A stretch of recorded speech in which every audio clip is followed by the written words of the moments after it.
सा बात करते हैं श्रेया, इस मार्केट पे जो इम्पैक्ट आया है सीज़ फायर का।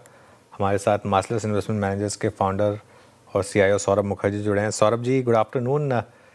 तो एक चीज़ तो फिर साबित हुई, इस बार थोड़ा लंबा खिंच गया ये मामला, वरना एक जियोपॉलिटिक्स हमेशा एक बाइंग अपॉर्चुनिटी होती है, लेकिन इस बार शायद ज़्यादा करेक्शन हो गई जितना लोग सोच रहे थे उससे।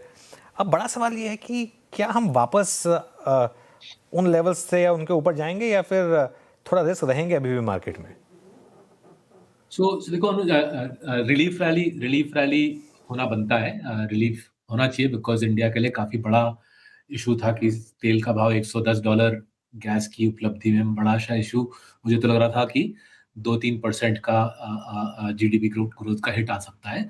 तो वैसे माहौल में रिलीफ रैली होना बनता है, बट मेरे ख्याल से रिलीफ रैली लिमिटेड रहेगी। 3 वजह है इसकी। पहली चीज, आई थिंक चाइना रशिया ने भांप लिया है कि अगर अगर अमेरिका को बिजी रख सको किसी ना किसी कॉन्फ्लिक्ट में, और वो बहुत मुश्किल नहीं लग रहा है गिवन ट्रम्प का रवैया, अमेरिका को बिजी रखना किसी ना किसी कॉन्फ्लिक्ट में उतना डिफिकल्ट नहीं लग रहा है। वैसे माहौल में अब लगता है मेरे ख्याल से तनाव का माहौल बना रहेगा। आज ईरान, कल कोई दूसरी कहानी होगी। तनाव का माहौल मेरे ख्याल से दुनिया में बना रहेगा, इधर प्रॉपर वॉर या इकोनॉमिक वॉर का एक माहौल चलता जाएगा, जहाँ पे रशिया और चाइना एक तरफ होंगे और अमेरिका दूसरी तरफ होगा। तो कमोडिटी प्राइसेस का ऊपर रहना, not just oil but even steel की बात करें, एल्यूमिनियम की बात करें, कमोडिटी प्राइसेस ऊपर रहना माहौल, वॉर के माहौल में, तनाव के माहौल में मेरे ख्याल से एक नया नॉर्मल बन जाएगा। इन्फ्लेशनरी प्रेशर्स बने रहना नया नॉर्मल बन जाएगा। दूसरी बात जो लास्ट वीक आपके साथ डिस्कस कर रहे थे, इंडिया में भी व्हाइट कॉलर जॉब क्रिएशन का कोई नामो निशान नहीं है। 3 साल से व्हाइट कॉलर जॉब क्रिएशन का पूरी प्रक्रिया, पूरा जो स्टोरी है वो ठप है। एंड विदाउट जॉब क्रिएशन हमारे लिए कंजम्पशन ग्रोथ लाना हमारे लिए अभी भी मुश्किल रहेगा। 3 साल होने को आ रहे हैं, Nifty EPS growth single digit में है। मुझे उसमें कोई नियर टर्म रिलीफ नहीं नजर आ रही कि सडनली निफ्टी ईपीएस ग्रोथ भाग जाएगी ऊपर। तो उससे एक लिड रहेगा। और तीसरा जो एस्पेक्ट है, ये जो पूरा स्थिति जो बना है लास्ट 1 साल में, पहले ट्रंप ने ट्रेड को लेकर इंडिया के साथ उतार चढ़ाव किया, फिर जब लगा कि एक ट्रेड डील बनने वाली है, ईरान वॉर आ गई। ईरान वॉर में हमारे पास कुछ लेवरेज नहीं थी। आई थिंक ग्लोबल इन्वेस्टर्स का कहना है कि इंडिया के पास कुछ खास है नहीं, कोई चोक पॉइंट नहीं है। चाइना के पास रेयर अर्थ है, वेस्ट के पास टेक्नोलॉजी है, ईरान के पास हॉर्मूज है। इंडिया के पास क्या है वो आई थिंक ग्लोबल इन्वेस्टर को समझ नहीं आ रहा। वैल्यूएशन अभी भी चढ़े हुए हैं rest of the emerging markets के मुकाबले। तो अगर इंडिया में कोई खास रैली आई, विदेशी उसमें बेचेगा और पैसा निकालेगा। इसलिए मुझे लगता है कि रिलीफ रैली बनता है, but beyond the point relief rally ज्यादा खींचेगा नहीं, बिकॉज ऑफ दीज 3 फैक्टर्स।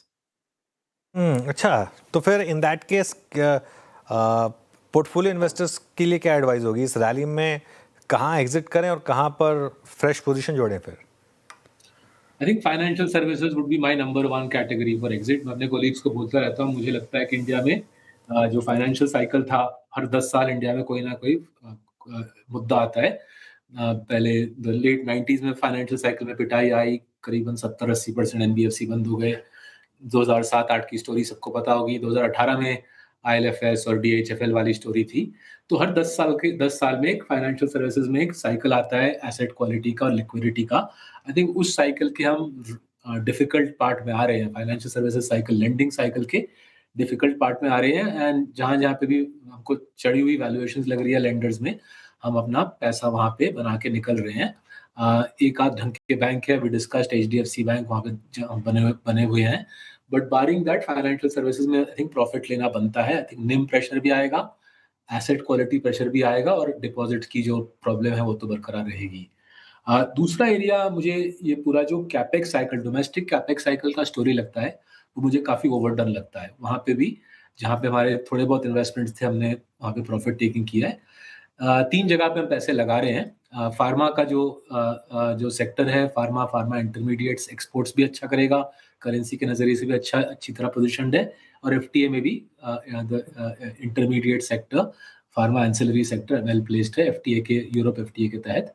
दूसरा एरिया है the entire light industrial manufacturing, वो टेक्सटाइल्स हो, प्रिसिशन इंजीनियरिंग हो, ऑटो एंसिलरीज हो, जहाँ पे भी एक्सपोर्ट्स की संभावना अच्छी है। आज आज मानिए 15, 20, 30% रेवेन्यू ऐसे कंपनीज के एक्सपोर्ट्स आ रहे हैं। मुझे लग रहा है वीक करेंसी और एफटीए के तहत हमारी मैन्युफैक्चरिंग एक्सपोर्ट्स में एक बड़ी सी उछाल आने की संभावना है। एंड फाइनली जैसे जैसे हम इलेक्शन साइकिल के फाइनल 2 इयर्स में पहुंचते हैं, इंडिया में मैंने देखा है सरकार और पैसा फेंकती है वोटर्स के ऊपर, और एफएमसीजी साइकिल में उछाल होने की संभावना मुझे लगती है बढ़ेगी। टैक्स कट्स भी लास्ट ईयर आए थे। सो 3 जगह हम पैसा लगा रहे हैं। एक तो ये पूरा एक्सपोर्ट ओरिएंटेड प्लेस, दूसरा फार्मा और फार्मा एंसिलरीज, और तीसरा जहाँ पे कंजम्पशन, स्मॉल टिकट कंजम्पशन की स्टोरी है। पैसा निकाल रहे हैं हम बैंकिंग से और कैपिटल गुड साइकिल से। अच्छा सौरभ जी, आपने जो अभी बात कही कि रशिया और चाइना चाहते हैं कि यूएस कहीं एंगेज रहे, यूएस ने अपने आप को एंगेज करने के लिए एक रोड मैप तो तैयार कर ही रखा है। पहले वेनेजुएला गए, फिर ईरान आए, क्यूबा की उन्होंने पहले ही मेंशन कर रखा है ना। ऐसे में ये क्रूड इस अनरेस्ट के माहौल में रहे, परसिस्ट करे, और स्पेशली जिस प्रकार के हिट्स हुई हैं, आपकी सप्लाई कंसर्न्स रहेंगी, यानी क्रूड और रिट्रेस हो जाए, इस बात की पॉसिबिलिटी कितनी लग रही है? अल्टीमेटली मेरा प्रश्न है, will you try to play that crude theme और नॉट? देखिए $70 क्रूड हो सकती है। I am no expert on crude. $70 crude हो सकता है, nothing to stop it. But मुझे लग रहा है ऐसे तनाव के माहौल में 90, 100, 110 के आसपास रहना मोर लाइकली है।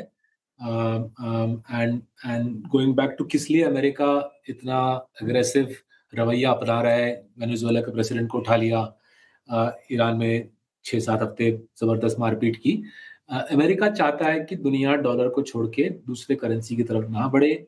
जो भी प्रयास किया जाएगा दूसरे करेंसी की तरफ बढ़ने के लिए, अमेरिका वहां पे काफी सख्ती से पेश आएगा। बिकॉज अगर जब तक डॉलर दुनिया का अहम करेंसी रहेगा, अमेरिका भारी बजट डेफिसिट चला सकता है, दुनिया को मजबूरन डॉलर लेना पड़ेगा। और इसलिए अमेरिका के लिए बहुत महत्वपूर्ण है कि कोई भी देश जो डॉलर से परे होना चाहता है, डॉलर डी डॉलराइज होना चाहता है, उसके साथ सख्ती से पेश आए। रशिया और चाइना को ये बात समझ है और ये इसी मुद्दे को लेके गेम करेंगे अमेरिका को। तो ये तनाव का मुद्दा सामने है, डॉलर की अहमियत, और खेलने वाले दोनों पक्ष के प्लेयर्स लाइंड अप हैं।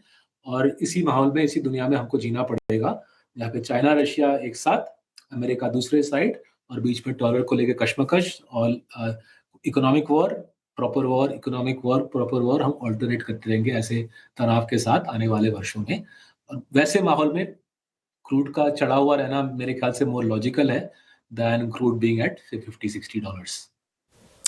ओके, तो सौरभ जी गुड आफ्टरनून। तो फिर ऐसे मूड माहौल में एफआईज के बिहेवियर को लेकर आपका क्या मानना है? क्योंकि एक बड़ा सिरदर्द एफआईज की सेलिंग रही है भारतीय बाजार को लेकर, और अब क्या सीज फायर अनाउंसमेंट के बाद एफआईज की घर वापसी हो गई, या फिर अभी भी कहना ये जल्दबाजी हो गई?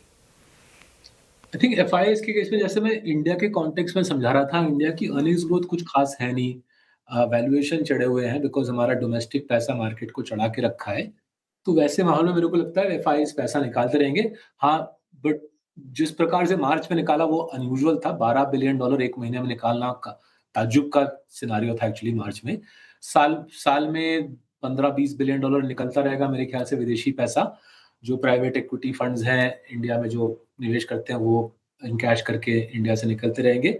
जब तक इंडिया का वैल्यूएशन एमएससीआई इमर्जिंग मार्केट्स के एवरेज के नीचे नहीं जाता, मेरे ख्याल से विदेशियों का बेचने का सिलसिला बरकरार रहेगा। ऑलराइट सौरभ जी, बहुत बहुत शुक्रिया आज हमारे साथ जुड़ने के लिए, इस बड़े दिन पर आवाज़ के साथ जुड़ने के लिए।